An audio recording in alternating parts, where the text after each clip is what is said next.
dan ibadah yang terbaik itu adalah ibadah tafakkur. Qala Sayyidina Ali bin Abi Thalib karramallahu wajhah, afdalul ibadah ibadatut tafakkur. Ibadah yang paling baik itu adalah ibadah bertafakkur. Di dalam Al-Quranul Karim Allah Subhanahu wa ta'ala menyebutkan tentang satu ayat, yang ayat ini dikomentari oleh Nabi Sallallahu Alaihi Wasallam dengan komentar yang tegas. Ayat itu adalah ketika Nabi keluar daripada rumahnya untuk mengimamkan sholat subuh, dalam keadaan pipinya masih basah dengan air mata, Bilal mengatakan, "Ya Rasulullah, atabki?" Wahai Rasulullah, adakah kamu baru saja selesai menangis? Katanya, "Kaifa la abki ya Bilal wa qad unzilat ilayya al-ayat al-barihah wailun liman qara'aha wa lam yatafakkar fiha."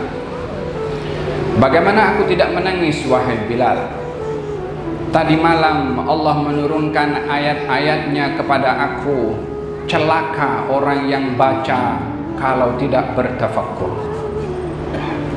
Bacaannya ada, mungkin tarannumnya ada, mungkin tajwidnya ada, sebutannya betul.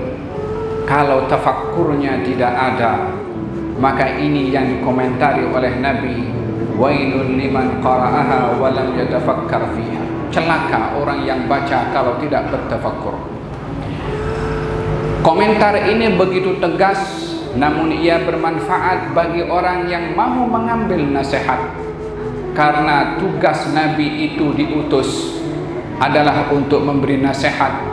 Ad-dinu an-nasihah, agama itu nasihat.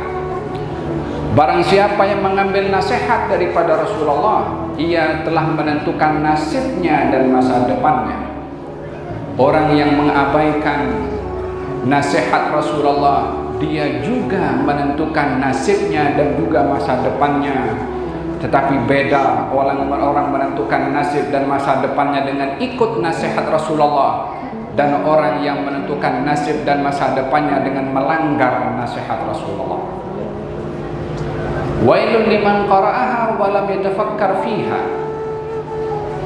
Ayat yang dimaksudkan dalam hadis ini adalah inna fi khalqis samawati wal ard wa ikhtilafil laili wan nahar la ayatin li ulil albab alladzina yadhkuruna Allaha qiyaman wa qu'udan wa 'ala junubihim wa yatafakkaruna fi khalqis samawati wal ard rabbana ma khalaqta hadza batilan subhanaka faqina 'adzabannar.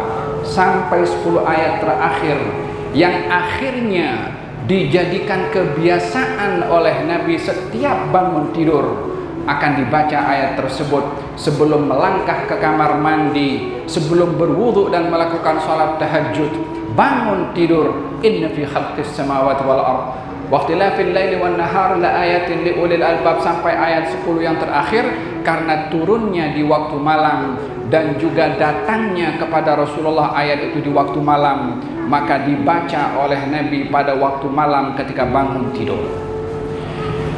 Yang menjadi petunjuk pada ayat ini adalah ketika Nabi mengomentari tentang tafakkur, dan itu adalah yang paling penting dalam hidup ini, menggunakan akal fikiran untuk bertafakkur tentang nasib dan masa depan. Tidak semua orang diberi akal itu menggunakan akal fikirannya untuk bertafakkur.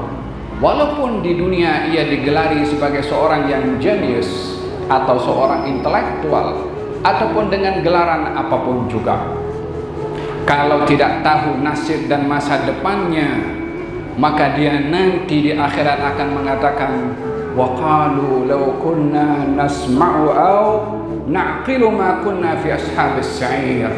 Andai ketika di dunia kami mahu mendengar, andai di dunia kami mahu berakal dan berfikir, maka kami tidak akan menjadi golongan penduduk api neraka sa'ir.